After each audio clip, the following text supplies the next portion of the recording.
بسم اللہ الرحمن الرحیم الحمد للہ رب العالمین والصلاة والسلام علی سید الاولین والآخرین وعلی آلہ واصحابہ اجمعین ومن تبعہم بإحسان الی یوم الدین اما بعد۔ باب من حقق التوحید دخل الجنہ بغیر حساب۔ محترم حضرات، دینی بھائیوں، نوجوان ساتھیوں اور طلبۃ العلم ہیں، بحمد اللہ آج کتاب التوحید کی شرح میں کتاب التوحید کا باب نمبر 3 ہے۔ الحمدللہ اس سے پہلے 2 باب گزر چکے ہیں، اور آج کا باب جو ہے تیسرا باب، یہ بھی بڑا اہم ہے۔ وہ یہ ہے کہ من حقق التوحید دخل الجنۃ بغیر حساب۔ بہت بڑی نعمت ہے۔ جس شخص نے سچی توحید اپنے عقیدے اپنے عمل میں ثابت کر دیا اور سچی توحید پر قائم ہے، تو اس کے لیے بڑی بشارت یہ ہے کہ دخل الجنت بغیر حساب۔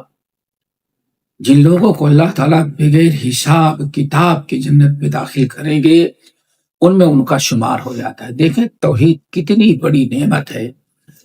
آپ حضرات جانتے ہیں قیامت کے دن جیسے کہ قرآن مجید کے مختلف مقامات پر ہے، اگر کوئی انسان ایمان سے محروم ہے اور جہنم کا مستحق ہے، اس کو اگر 7 زمین اور 7 آسمان بھر کر کے اللہ سونا دے دے تو اتنی دولت اللہ تعالیٰ کے سامنے پیش کرے گا، رب اتنا سونا مجھ سے لے لے، مجھے جہنم کی آگ سے بچا دے، لیکن اللہ فرماتے ہیں قبول نہیں کیا جائے گا۔ سوچئے توحید کی برکت کے بغیر حساب کتاب کے جنت میں چلا جائے انسان، اس سے بڑی نعمت دوستو کیا ہو سکتی ہے؟ بس، اور توحید مال سے نہیں مل رہی ہے، اپنے عقیدے اپنے عمل اپنے گفتار اور کردار کو درست کر لینا ہے بس۔ تو آج جو اس باب میں کچھ آیات اور حدیث نقل کی جائیں گی دوستو، جو ہم گفتگو کریں گے، وہ یہی ہے توحید کی برکت، دخل الجنت بغیر حساب، بغیر حساب کتاب کی جنت میں داخل ہو جائے گا۔ دعا کیجیے اللہ ہم سب کو اس میں شامل کر لیں۔ سب سے پہلی دلیل جو شیخ الاسلام رحمۃ اللہ علیہ نقل کر رہے ہیں وہ یہ ہے، ان ابراہیم کان امۃ قانتا للہ حنیفا ولم یک من المشرکین۔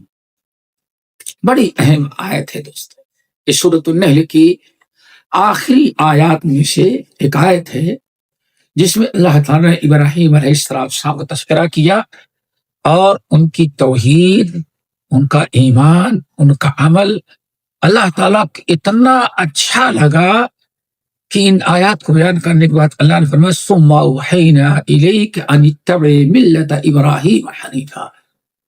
اے محمد صلی اللہ علیہ وسلم، ہم آپ کو تاکید کرتے ہیں کہ آپ بھی ساری زندگی ملت ابراہیمی پر قائم ہیں۔ سارے نبیوں کے سردار محمد صلی اللہ علیہ وسلم، ان کو بھی اللہ تعالیٰ حکم دیتا ہے کہ خالص توحید جو تھی وہ اتباع ابراہیمی میں ہے، اتبع ملت ثم اوحینا الیک، پھر ہم نے آپ کو حکم دیا اور آپ کے ایمان پر ایمان آنے والے ساتھیوں کو کہ ان اتبع ملت ابراہیم حنیفا، ابراہیم علیہ السلام کی ملت کی اور ان کے طریقے کی پیروی کریں۔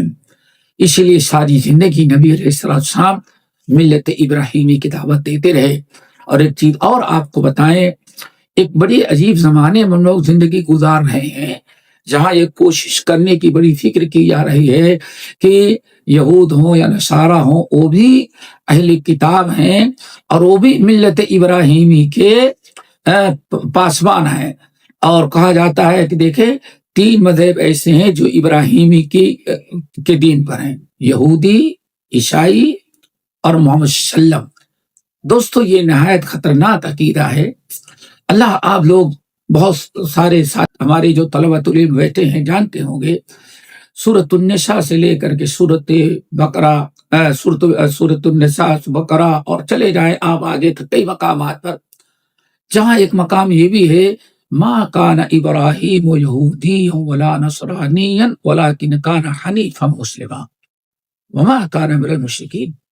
اللہ نے اعلان کر دے، اے مسلمانوں خبردار، ما کان ابراہیم یہودیا، ابراہیم یہودی، جو آج یہودی کا جو طریقہ ہے یہ ابراہیم کا طریقہ، ابراہیم یہودی نہیں تھے اور نہ تو عیسائی تھے، ولیکن کان حنیفا مسلما، یعنی سمجھے کہ اللہ کے ججمنٹ ہے کہ دنیا میں صرف مسلمان ایک قوم ہے جو ملت ابراہیمی کے وارث ہیں، دنیا میں کوئی اس سرزمین پر ایسا نہیں جو ملت ابراہیمی کے کا وارث بننے کا مستحق ہو۔ ما کان من المشرکین، یہ سب مشرک ہیں، ابراہیم مشرک کرنے والوں میں سے نہیں تھے۔ بہرحال آیت جو ہے دوستو، ان ابراہیم کان امتن قانتاً للہ ولم یکن من المشرکین۔ ہم طلبۃ العلم سے گزارش کریں کہ ان چاروں چیزوں کو ذرا سمجھیں۔ خالص توحید اگر ہمیں ہمارے اندر نکھر کر کے آئے تو اس کا کیا طریقہ ہوگا؟ یہ چار خوبیاں اللہ نے ابراہیم کی بتا دی، بیان کی۔ ان ابراہیم کان امہ، نمبر ایک ابراہیم امت تھی، نمبر دو ابراہیم قانت للہ تھے، نمبر تین حنیف تھے، نمبر چار مشرکوں میں سے نہیں تھے، شرک کرنے والوں میں سے نہیں تھے۔ ان ابراہیم کان امہ، امہ کس کو کہتے ہیں یہی سمجھنا ہے۔ ابراہیم علیہ السلام کی پہلی خوبی اللہ نے بیان فرمایا کان امہ، امہ۔ امہ کس کو کہتے ہیں؟ امہ اصل میں عربی زبان میں کہا جاتا ہے کسی ایک مشن، کسی ایک کام پر آدمی اگر متفق ہو، ایک پیشہ ہو، کسی ایک چیز پر چند آدمی کسی پیشے متفق ہو۔ مثال کے طور پر بزنس کر رہے ہیں تو 100 آدمی 100 کے 100 بزنس کر رہے ہیں، کوئی اس میں عالم نہیں ہے، کوئی اس میں کسان نہیں ہے، زمیندار نہیں ہے۔ تو جو گروہ کسی ایک مشن پر متفق ہو، مشغول ہو، ان کو امہ کہا جاتا ہے۔ مثلا سورہ قصص کی آیت، امام موسیٰ علیہ السلام کو جب پتا چلا کہ فرعون صبح ہوتے ہمیں قتل کر دے گا، جیسے سورہ قصص کے اندر موجود ہے، تو فرعون کے درباریوں میں سے رات کو جو فیصلہ کر رہے تھے، فیصلہ ہوا کہ اس صبح ابراہیم کو قتل کر دیا جائے، کیوں موسیٰ کو قتل کر دیا ہے، کیوں موسیٰ پر قتل کا کیس ہو گیا ہے۔ صبح بیٹی جیسے برخاست ہوئی، وجاء من اقصى المدینة رجل، اللہ فرماتے ہیں ایک آدمی کی دل میں اللہ نے رحم ڈالا جو میٹنگ کے اندر مشغول تھا، دوڑا ہوا یا رات کو، کہا ابراہیم، موسیٰ تمہارے قتل کا فیصلہ کر دیا گیا ہے، بہتر ہے کہ انتظار نہ کرو، اسی وقت رات کی تاریکی میں تم مصر سے نکل جاؤ، صبح کا انتظار کرو گے تو پھر جان نہیں بچے گی۔ اللہ فرماتے ابراہیم علیہ السلام، موسیٰ علیہ السلام نکلے، اور موسیٰ علیہ السلام دیکھ رہے، ڈر رہے تھے، خوف تھا کہیں ایسا پیچھا تو نہیں کرنا، چلے گئے۔ جب مصر کی حدود پار کر گئے، مدینہ میں داخل ہو گئے کہ اب یہاں فرعون کی حکومت نہیں ہے، آگے گئے، فوجد امہ، موسیٰ علیہ السلام ایک امت کو پائے، کیا کر رہے تھے؟ بکریوں کو پانی پلا، یعنی بکریوں کے چرواہے چرا کر کے پانی پلانے کے لیے آئے، تو اللہ فرماتا دیکھو یہ امت ہے، کیوں سب کے سب کوئی کسان نہیں تھے، سب کے سب چرواہے تھے۔ جب کسی ایک پیشے پر، کسی ایک مشن میں کوئی چند آدمی متفق ہو جائے تو انہیں امہ کہا جاتا ہے۔ ابراہیم علیہ السلام کی ایک امت قرار دیا، ان ابراہیم کان امہ۔ اب امت کس کو کہتے ہیں؟ ترجمہ عربی میں تو مطلب سمجھ گئے، لیکن یہاں کیا مراد ہے؟ حضرت معاذ بن جبل اور بہت سارے اہل علم کہتے عبداللہ بن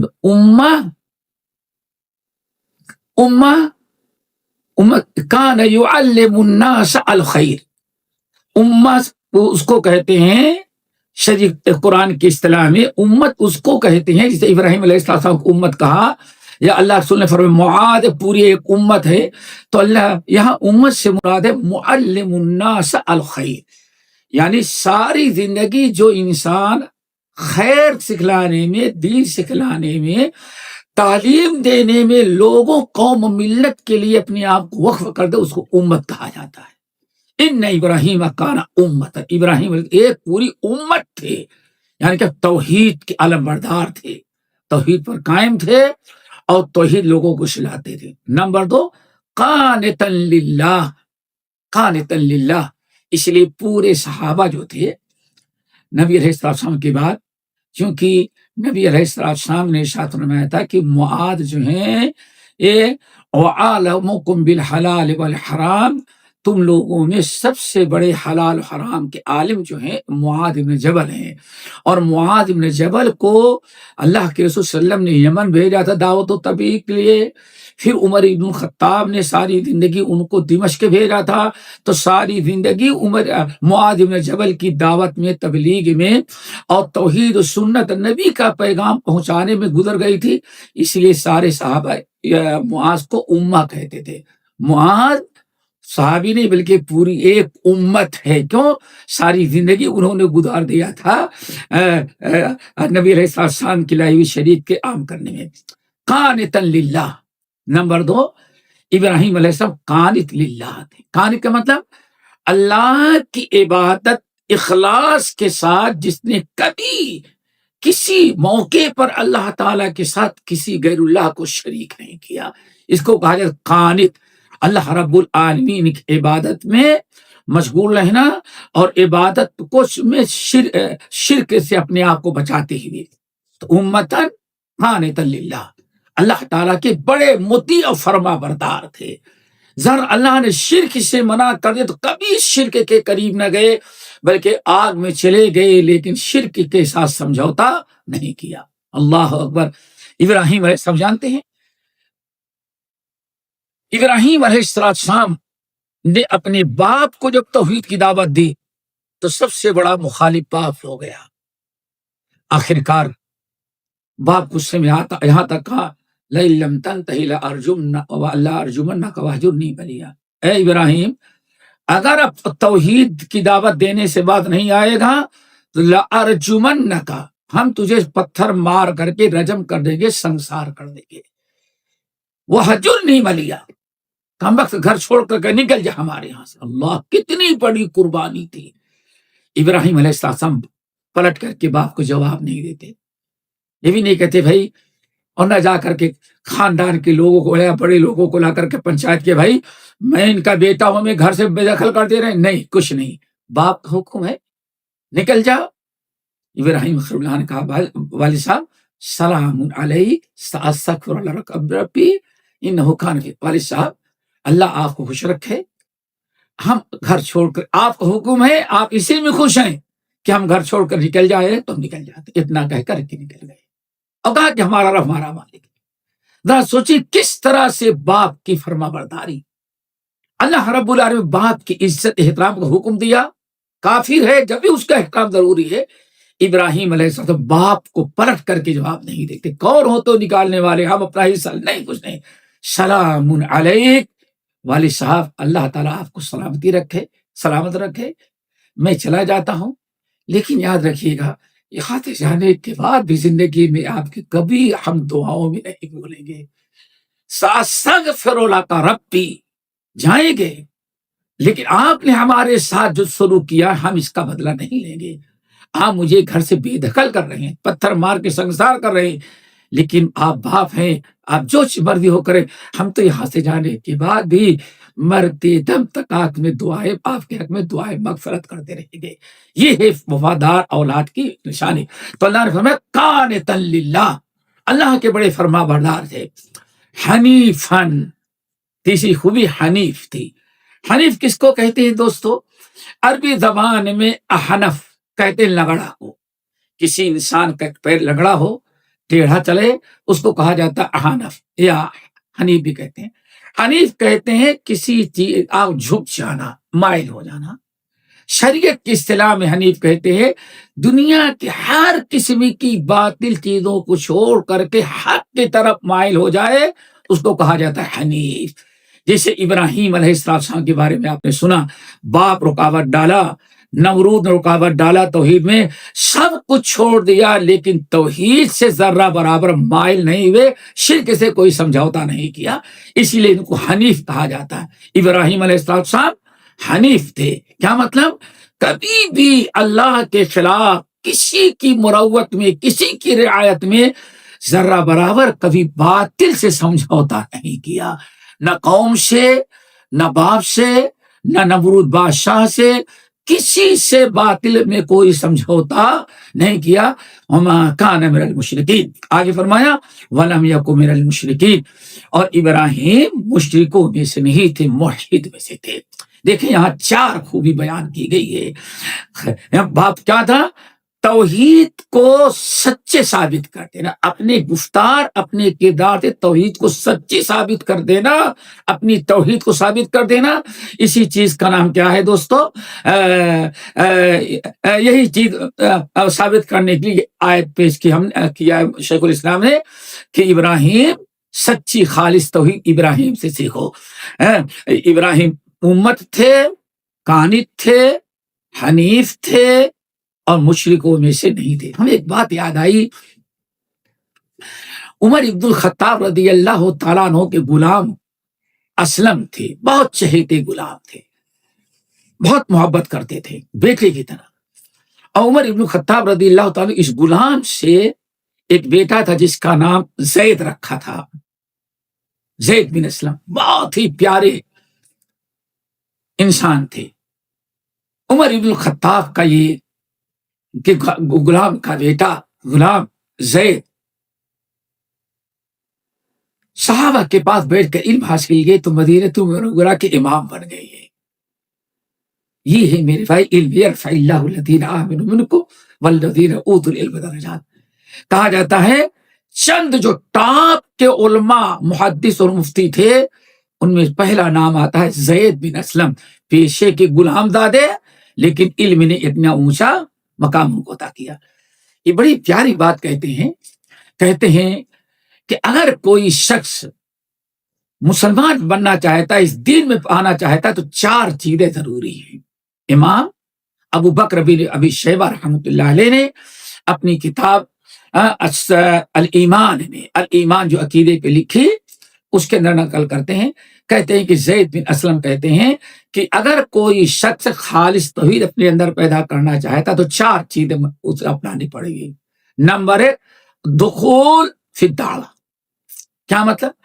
قرآن نے، اسلام نے جس چیز کی طرف دعوت دیا ہے، جو چیز حکم دیا اس کو قبول کرنا پڑے گا۔ اللہ اکبر، یہی ہے،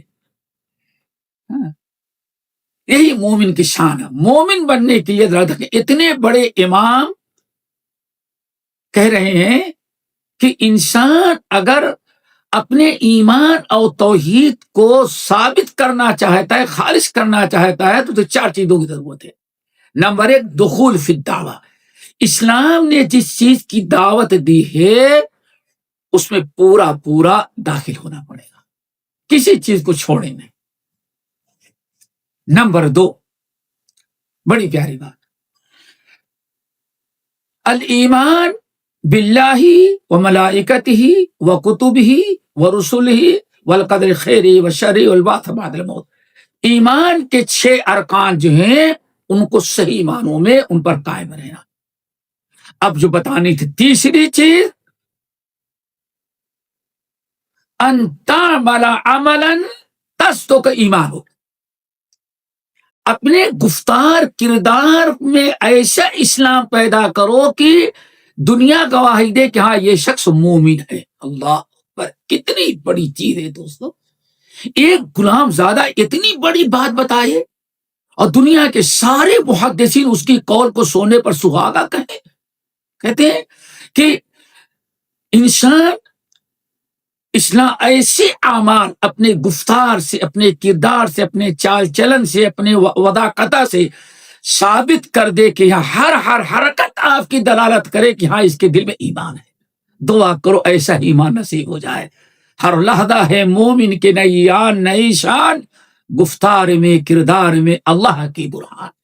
مومن تو ہے، اللہ اکبر۔ اور جن لوگوں نے ایسے کیا، حدیث کے امام مالک رحمۃ اللہ علیہ موطا میں نقل کرتے ہیں، حیرت ہوتی ہے۔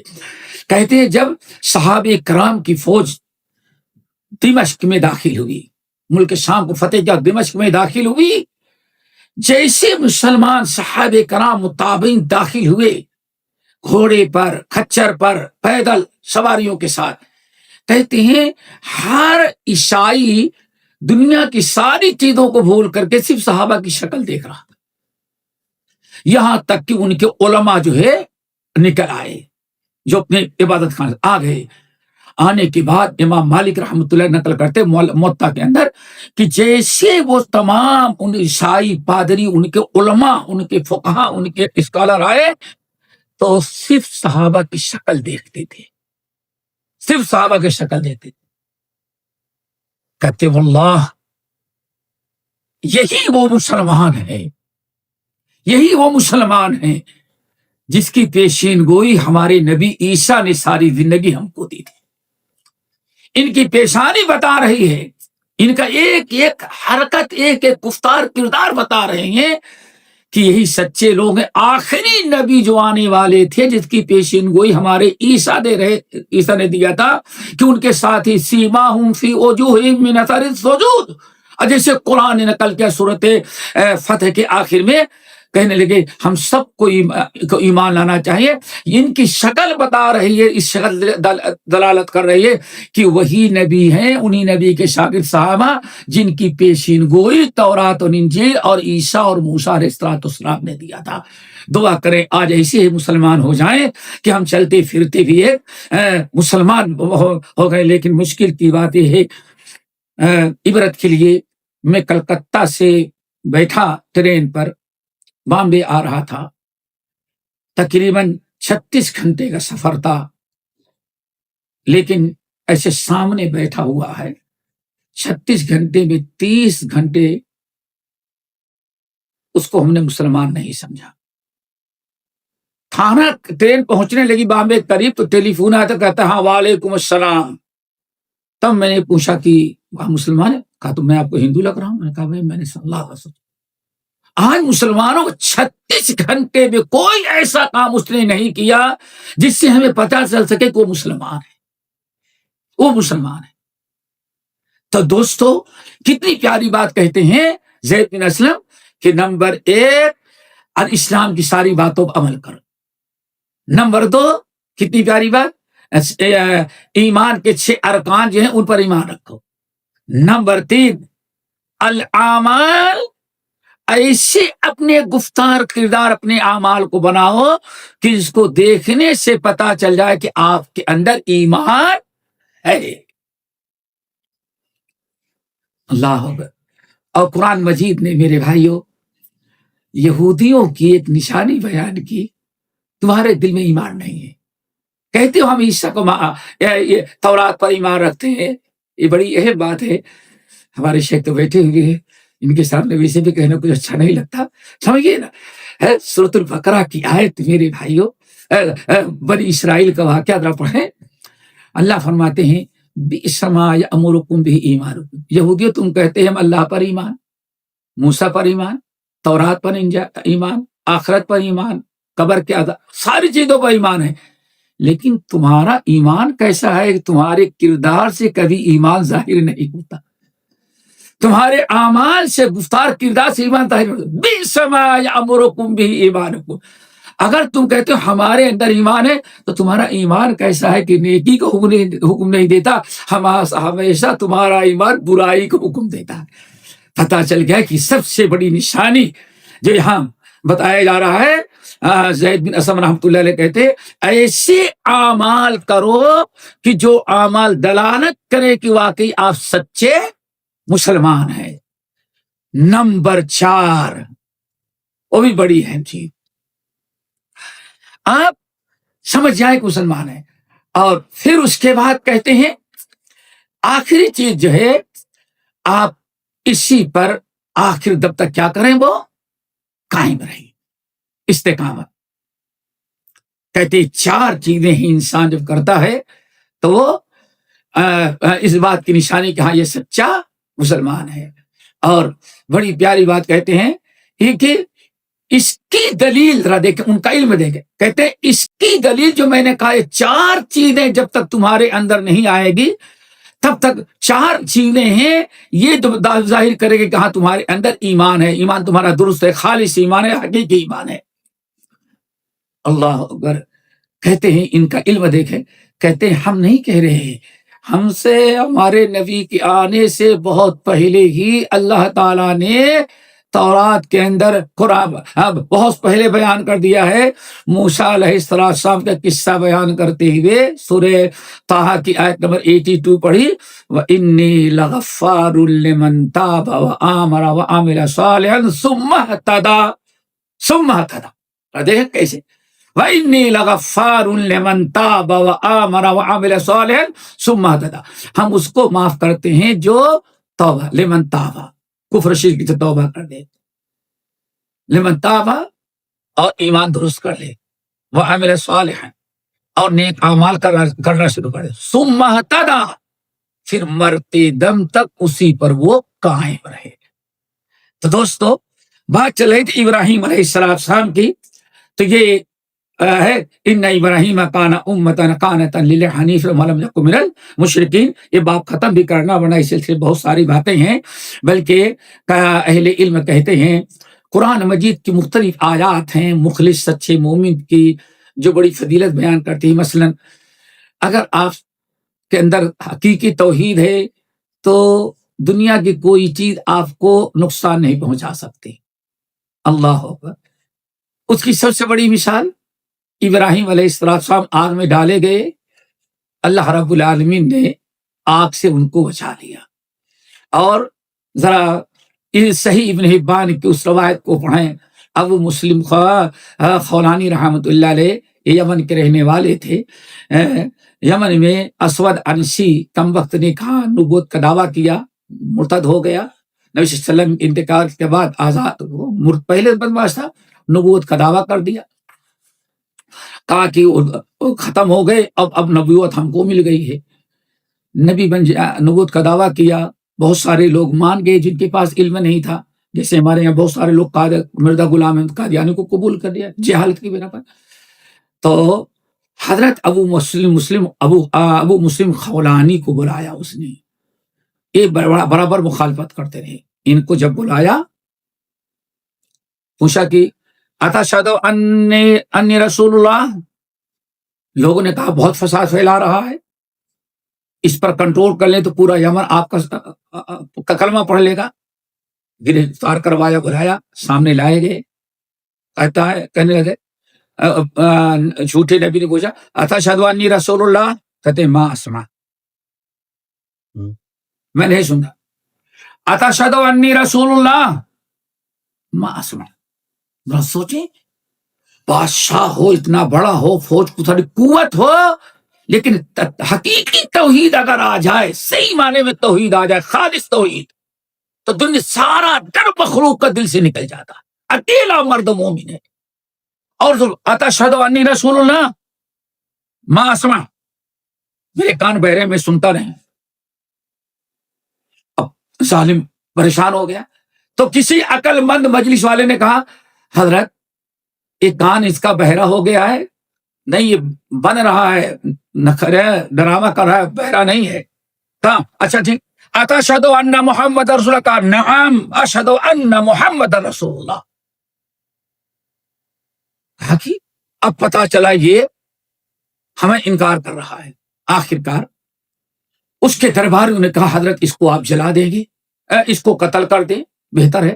اگر اس کو آپ چھوڑ دیں گے تو باہر اپنا آپ کی رسالت و نبوت کا انکار کر کے اور لوگوں کو بدنام کرے گا اور بھڑکائے گا یہ، اور آپ کی نبوت ختم ہو جائے گی.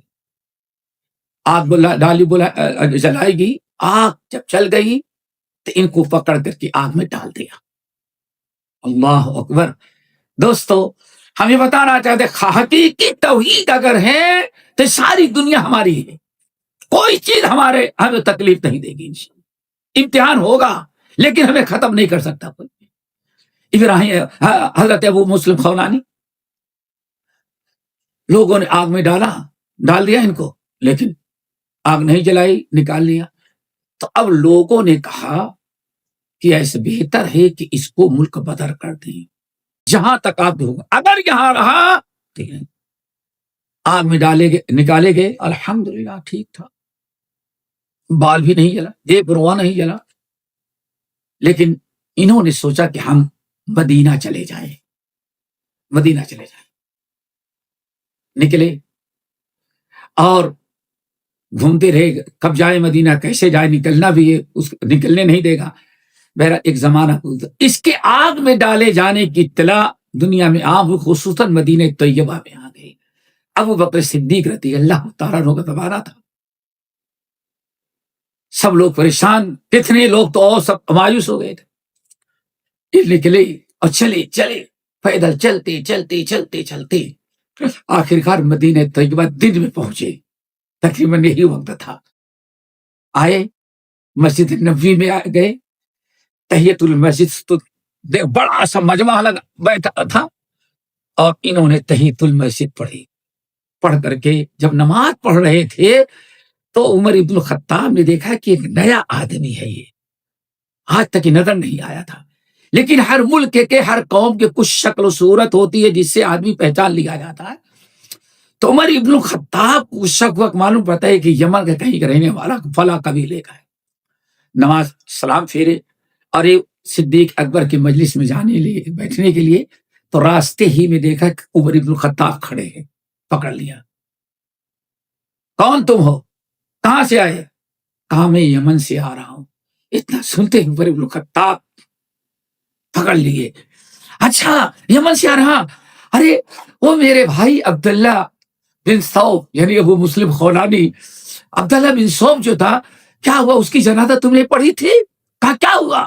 کہا ظالم نے ان کو آگ کے اندر ڈال دیا تھا۔ کہا انا میں ہی وہ عبداللہ، اللہ اکبر، میں ہوں وہ۔ کہا ارے آپ کیسے؟ وہ تو آگ میں ڈال دیا تھا۔ کہا آگ میں ڈالا تھا، لیکن اللہ نے مجھ کو بچا لیا، توحید کی برکت سے مجھے جلنے نہیں دیا۔ اللہ اکبر۔ عمر ابن الخطاب اتنے خوش ہو گئے، چمٹ گئے اور گود میں لیا اور اٹھا کر کے لے گئے صدیق اکبر کے سامنے رکھا، کہا یہ دیکھے۔ صدیق اکبر پوچھے کیا ہے؟ ارے یہ وہی ابو مسلم خولانی عبداللہ بن ثوب ہے جس کو اسود انسی نے آگ میں ڈالا تھا، لیکن توحید کی برکت سے اللہ نے اس کو بچا لیا، ہمارے یہاں آ چکا ہے۔ اللہ اکبر۔ صدیق اکبر بھی اٹھے اور بڑی مبارکبادی تھی، لیکن اس موقع پر عمر ابن الخطاب نے جو دعا کی، اللہ کا شکر ادا کیا، اللہ تیرا شکر ہے کہ عمر کو اس وقت تک موت نہیں دیا جب تک تو نے اپنے نبی کی امت میں ایک ایسے شخص کا دیدار نہیں کرا دیا جس شخص کے ساتھ وہی ہوا جو نمرود نے حضرت ابراہیم علیہ السلام کے ساتھ یہ حرکت کی۔ اللہ اکبر۔ حضرت عبداللہ بن ثوب جو یہ بڑے اس طرح سے الحمدللہ ایک ان کو سید التابعین کہا گیا۔ میرے بھائی توحید کی برکت، تو آپ نے لوگوں نے سنا ہوگا سورۃ یوسف کے اندر توحید کی برکت آئی، تو بتا دیں۔ دیکھیں یوسف کے اندر ہے ابراہیم یعقوب یوسف علیہ السلام کے ساتھ کیا کیا ہوا دوستوں، کوئی میں ڈالے گئے، سب کچھ ہوا، یہ ہوا وہ ہوا، آخرکار دربار میں آئے، جوان ہوئے، تو مہارانی کی نیت خراب ہو گئی، یعنی فرعون کی بیوی مہارانی ہی تھی نا، اس کی نیت خراب ہو گئی۔ ذرا سوچیں، واللہ ایک ہی چیز یاد رکھیں گا، اگر ہمارے اندر حقیقی توحید آ جائے تو کیسے؟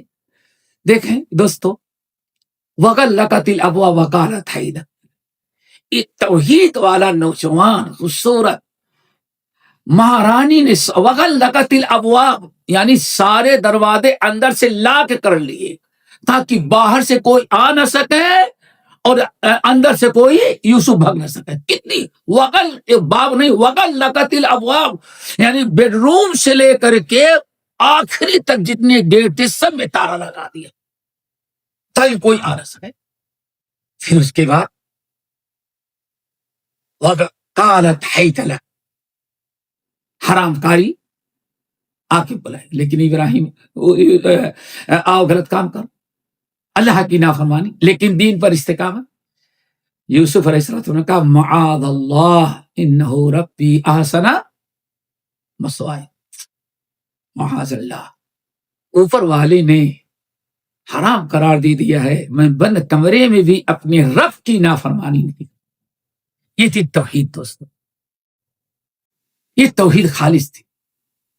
سب کچھ ہوا، اس کے بعد جیل میں ڈالے گئے سب کچھ، لیکن یہاں جو پیش کرنا چاہتا تھا اللہ نے فرمایا کذالک لنصرف عنہ السوء والفحشاء انہ من عبادنا المخلصین، اور بات کیا تھا مخلصین۔ اللہ نے فرمایا دیکھو ایسے نازک وقت میں بھی ہم نے اپنے بندے یوسف کو حرام کاری برائی سے بچا لیے۔ کیوں؟ ہمارے مخلص بندے تھے۔ کیا مطلب؟ میرے وہ بندے تھے جن کے اندر ایمان جو تھا خالص ایمان تھا، خالص توحید تھی۔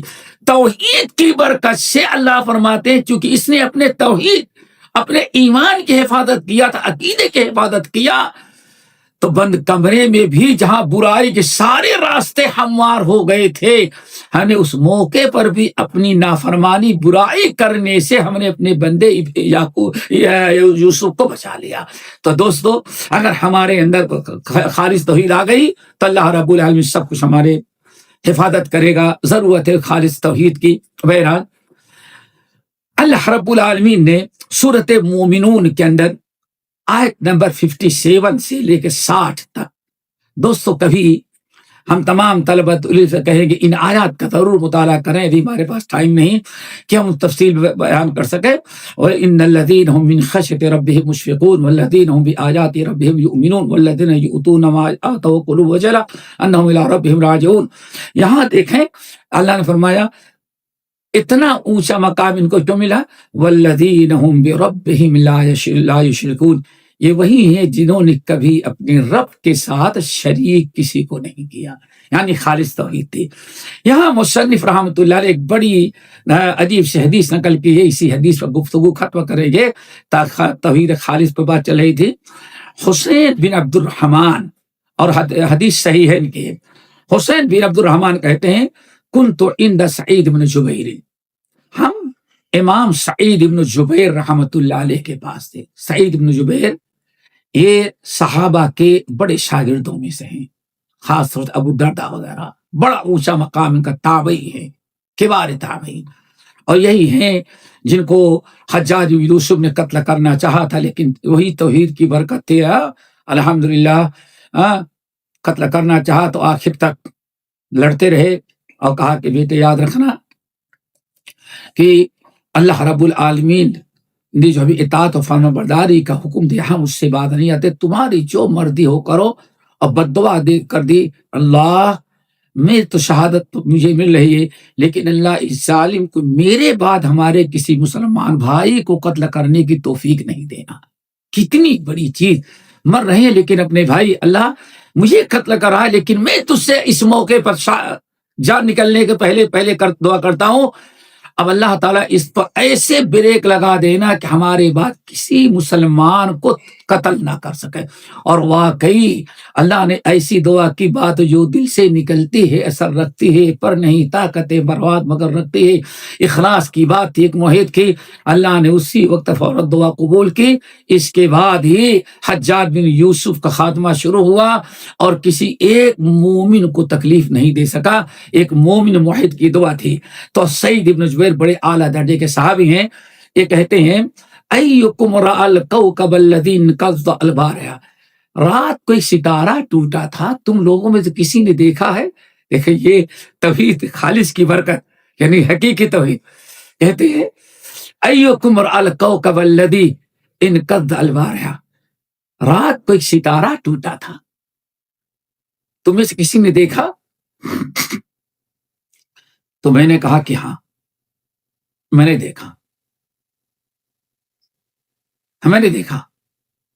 اب بڑی عبرت کی بات، میں نے دیکھا لیکن اما انی لم اکن، لیکن میں تہجد نہیں پڑھ رہا تھا۔ اللہ اکبر! کیوں؟ اگر میں کہہ دوں بھائی ہم نہیں تو ماشاءاللہ ایسے بزرگ اگر کہہ دیں گے بھائی رات بھر الحمدللہ میں تو نہیں سویا، تو ہی سوچیں گے نا، یہ تو نہیں کہ آپ فلم دیکھ رہے تھے، گیم کھیلتے رہے، یہی ہوگا کہ دن میں مطالعہ کرتے ہوئے تہجد کی نماز پڑھتے رہے۔ اس لیے انہوں نے کہا بھائی غلط فہمی نہ ہو جائے، میں تہجد کی نماز نہیں پڑھ رہا تھا، اللہ، تاکہ کسی غلط فہمی نہ ہو جائے اور جا کر کے بار بار ماشاء اللہ آج فلاں بزرگ ایسے رات بھر تہجد کی نماز پڑھتے ہیں، یہ کرامت بیان نہ کرنا۔ بات اصل ہے کہ میں نماز نہیں پڑھ رہا تھا، میں جگ رہا تھا اور چھت پر تھا۔ کہا کیا کیے؟ فلا کلو دکھ، تو بچھو نے ڈنک مار دیا تھا، اس کی تکلیف تھی، نیند نہیں آ رہی تھی، اس لیے اوپر چھت پر ٹہل رہا تھا۔ اللہ اکبر۔ ہمارا کوئی مسلمان بھائی بلا وجہ میری کوئی جھوٹی کرامت نہ بیان کرنے لگے، ہماری بزرگی کے چرچا نہ کرنے لگے، وہ جھوٹی باتیں میں جھوٹ سے اپنے بھائی پہنچانے۔ کہا اچھا بچھو نے ڈنک مار دیا تھا؟ کہا مار دیا تھا، بہت تکلیف تھی، تو گھر نہیں برداشت ہو رہے، چلے گئے اوپر چھت پر تھے، وہیں میں نے دیکھا ستارہ ٹوٹا۔ ہاں تم نے کیا کیا؟ کیا کیا؟ کہا ہم نے ارتقی، تو میں نے رقیہ کیا، کچھ دعائیں پڑھ کر کے رقیہ کیا۔ اچھا فما ہمارا کلا ذالک، رقیہ تم نے کیوں کیا؟ کیسے؟ کہا کہ حدیث حدثناہ الشعبی، امام شعبی تابعین، بڑے تابعین میں سے ہیں، بہت بڑے بڑے صحابہ کے شاگرد ہیں۔ یہ کہ ہم نے اس لیے کیا کہ شعبی نے ایک حدیث بیان کی تھی، اس حدیث پر عمل کرتے ہوئے میں نے رقیہ کیا۔ اچھا وما حدثکم، شعبی نے تم کو کون سی حدیث سنائی؟ کہا حدثنا بریدہ بن حصیب، بریدہ بن حصیب، یہ بہت بڑے صحابی ہیں، اللہ تعالیٰ ان کی قبر کو نوروں سے بھرے۔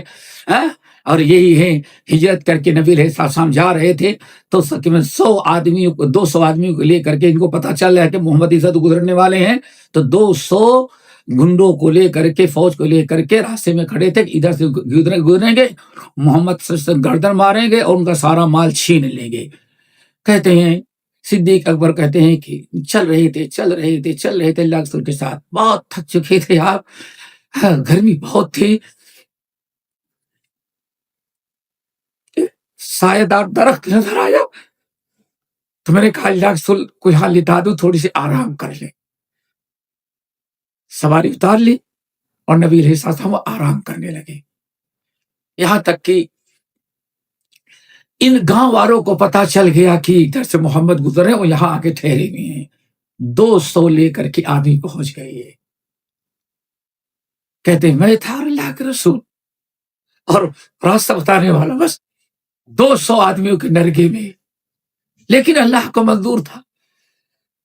اذان ہوئی، اللہ رسول نماز پڑھی، لوگ دیکھ رہے تھے، یہاں تک کہ اثر دیکھے، مغرب اللہ رسول نے جہری قرات کی، جو آپ نے قرات کیا مغرب اور عشاء میں، تو یہ سن کر کے یہ بدل گئی۔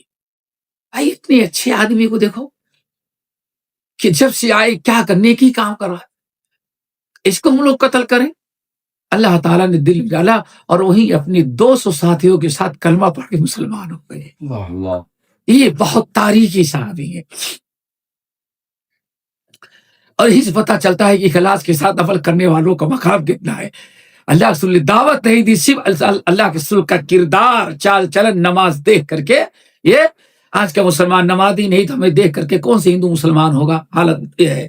کہتے ہیں کہ انہوں نے حدیث بیان کی تھی کہ لا رقیۃ الا من عین او حمۃ، اگر کسی کو رقیہ کرنا ہے، دم کرنا ہے، تو دو چیزوں میں رقیہ بہت فائدہ کرتا ہے، ایک تو نظر بد میں، اور دوسرے حمۃ، یعنی زہریلا جانور، بچھو نے ڈنکا مار دیا، یا آج کل بڑی بڑی چیونٹیاں ہوتی، کوئی رینگنے والا جانور اگر آپ کو ڈنک مارتے، اس کا زہر بدن میں، اس کو حما کہتے ہیں۔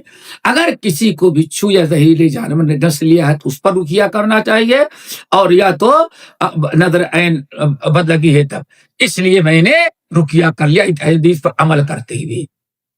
بڑی پیاری بات کہا، قد احسن من انتہى الی ما سمع، الحمدللہ، کتنی تعریف، بہت ہی تم نے بھلائی کا کام کیا، اتنا ہی کیا جتنا اللہ کے رسول صلی اللہ علیہ وسلم نے حکم دیا تھا۔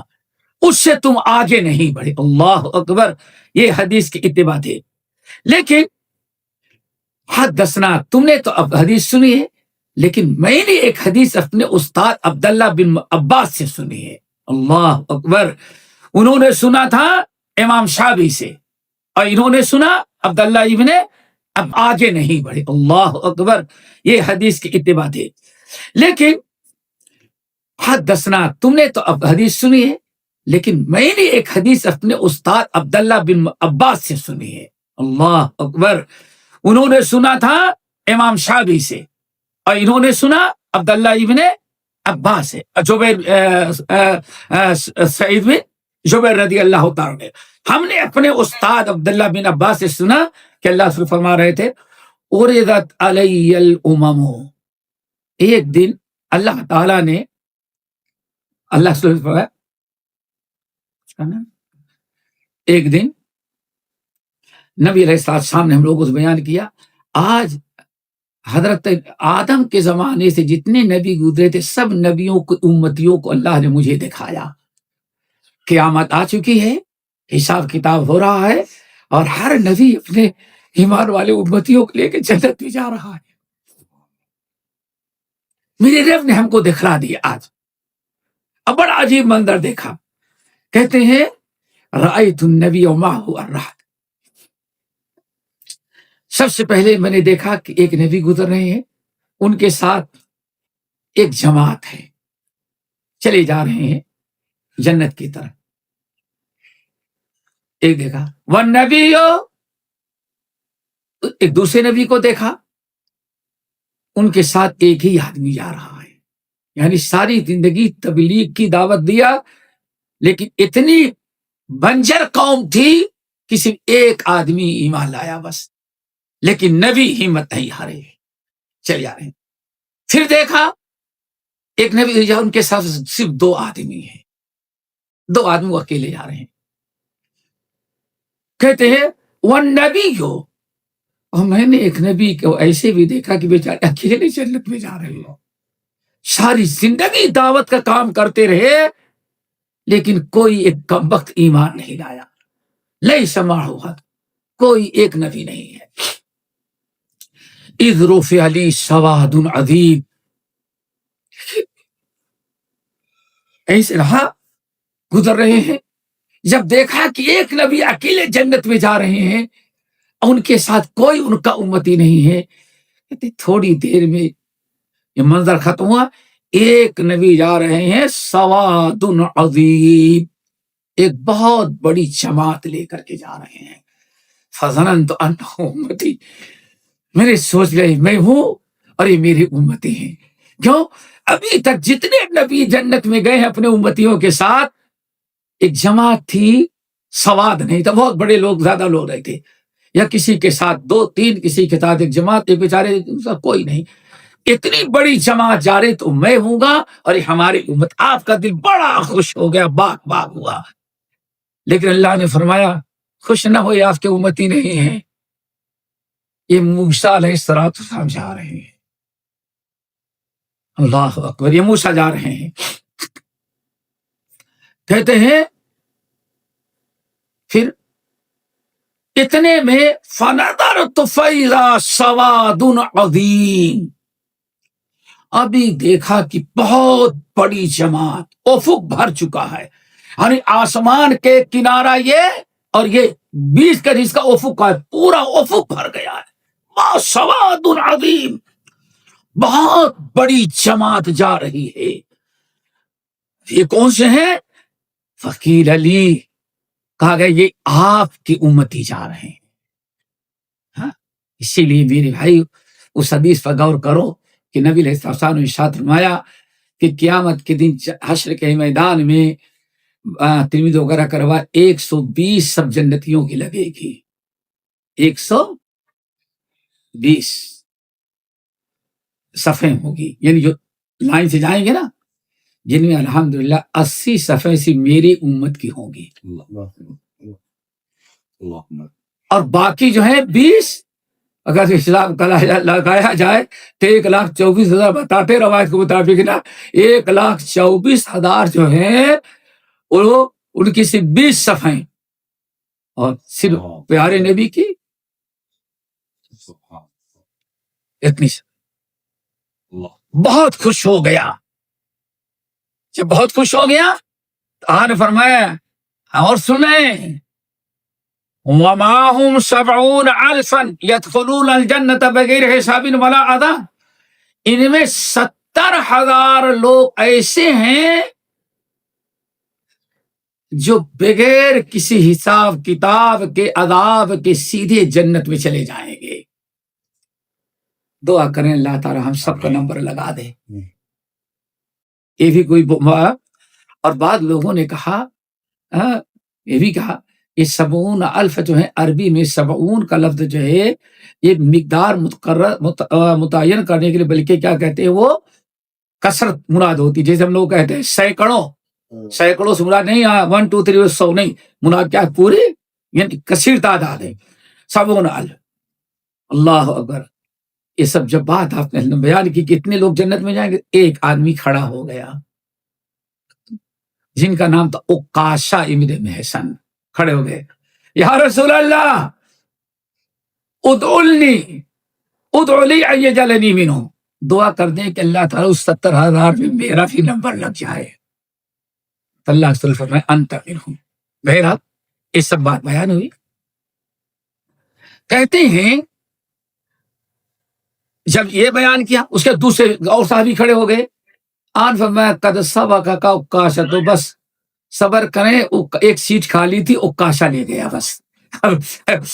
کوئی چانس اللہ نے بریک لگا دی، سمجھ گئے نا. لیکن کہتے ہیں نبی علیہ السلام اٹھے چلے گئے. اب صحابہ کرام پریشان ہے کہ آخر اس 70,000 لوگ کون ہوں گے، ان کا کیا کردار ہوگا. یہ توحید خالص بات چلے تھے، ان کا کردار کیا ہوگا، ان کا گفتار کیا، ان کی کیا. بتاؤ 70,000 بلا حساب کتاب کے جنت میں جائیں اور ایک سیٹ خالی تھی وہ کاشا لے گیا.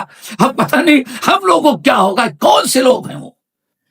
تو کسی نے کہا یہ وہ لوگ ہیں انبیاء ہیں، کسی نے کہا نہیں یہ فلاں، کسی نے کہا نہیں یہ وہ لوگ ہیں جو مسلمان بھی باپ ماں بھی باپ مسلمان گھر میں پیدا، شرک کبھی دیکھا ہی نہیں ہے. وہ ہم لوگوں کی زندگی تو کسی کے 60 سال 70 سال، کسی کی 20 سال بت پرستی میں گزری ہے، کوئی بتانے والا نہیں آیا. اتنی عمر گزر گئی تب نبی آئے، ہم لوگ ایمان لائے. یہ خوش نصیب ہے جنہوں نے کبھی شرک کیا، یہ لوگ ہوں گے. ہر آدمی طرح طرح کی باتیں کر رہا تھا. نبی علیہ السلام پلٹ کر کے آئے.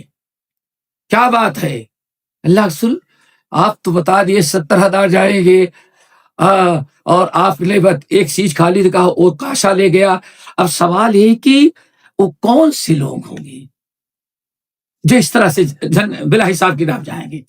آپ نے فرمایا ہم الذین لا یسترقون، یہ وہی ہیں جو جھاڑ پھونک جنتر منتر نہیں کرتے. کیا خیال ہے ہمارے یہاں کالے دھاگے ہیں، یہ ہیں وہ ہیں. اللہ اکبر. محبوب نگر کا نام کبھی سنا ہوگا، وہاں کہتے ایک برگد کا درخت ہے بہت پرانا، وہ پورے میدان میں چھایا ہوا ہے. وہ درخت کی کرامت ہے کہ ہاں کسی کے ہاں بچے نہ ہوتے ہوں، وہاں جا کر کے سو جائے تو بچہ ہو جاتا ہے. وہاں کوئی مر گیا دفنا بھی دیا گیا اور وہاں ایسے میں نے کھول کر کے دیکھا 10 سال ہو گئے شادی نے، بابا آپ ہی اولاد دلا سکتے ہیں کچھ. اللہ اکبر. ہماری جد لا یرقون کیا الذین لا یسترقون، جنتر منتر جھاڑ پھونک کے پیچھے وہ نہیں پڑتے. دعا پڑھتے ہیں اور کبھی ضرورت پڑی اپنے اولاد پر، اپنے بال بچوں کو، لیکن کوئی پیشہ نہیں بنا لیتے. اور جہاں رقیہ کا پیشہ لوگوں نے بنا لیا وہاں کا ذرا دیکھے کیا حشر ہوتا ہے. خود اپنے شہروں کو بھی دیکھیں گے تو کیا حشر ہوتا ہے. تو یہ ساری چیزیں رقیہ کرنا، دعا پڑھ کے دم کر دینا کوئی مشکل نہیں، لیکن مسئلہ اس کا پیشہ بنا لینا ہے اور پھر آگے چل کر پتہ نہیں اور کیا کیا ہوتا ہے. جائیدادیں بھی ہڑپ کر لی جاتی ہیں، گھر بھی اجڑ جاتے ہیں، پتہ نہیں کیا کیا ہوتا ہے. اس لیے اسلام نے اس سے منع کیا. ولا یقطعون، اور داغتے نہیں. داغنا کیا؟ پرانے زمانے کا ایک علاج تھا کہ انسان پرانے زمانے کا ایک علاج تھا کہ اگر کچھ ہو جائے تو اس کو آگ میں اور اس کا بڑا طریقہ داغتے تھے. آج تو الیکٹرک سے ہوتا ہے لیکن داغتے تھے. تو مرض وہیں تک محدود ہو جاتا تھا. تو اس میں بلا وجہ اگر علاج معالجہ ہو جا رہا ہے کوئی اور اضطراری کیفیت ہے تو اس سے بھی بچنا چاہیے. آگے ولا یتطیرون، اور بدشگونی نہیں لیتے. دوستو آج سب سے بڑا مسئلہ بدشگونی کیا ہے؟ تمام ہم حاضرین جو درس سن رہے ہیں ان سے اپیل کرنے کے ذرا اس پر ولا تطیر، بدشگونی لینا. اللہ اکبر، کیسی کیسی بدشگونی لی جا رہی ہے. آج اندازہ لگائیں کہ انسان اگر آج کسی گھر میں گیا، گھر میں آباد ہوا، جاتے ہی دوسرے تیسرے دن کہیں سیڑھی بغیر سیڑھی والے گھر میں رہتا تب سیڑھی والے گھر میں گیا، عادت نہیں ہے، چڑھا گر گیا، ٹانگ میں چوٹ آ گئی، چلو برداشت ہو گیا.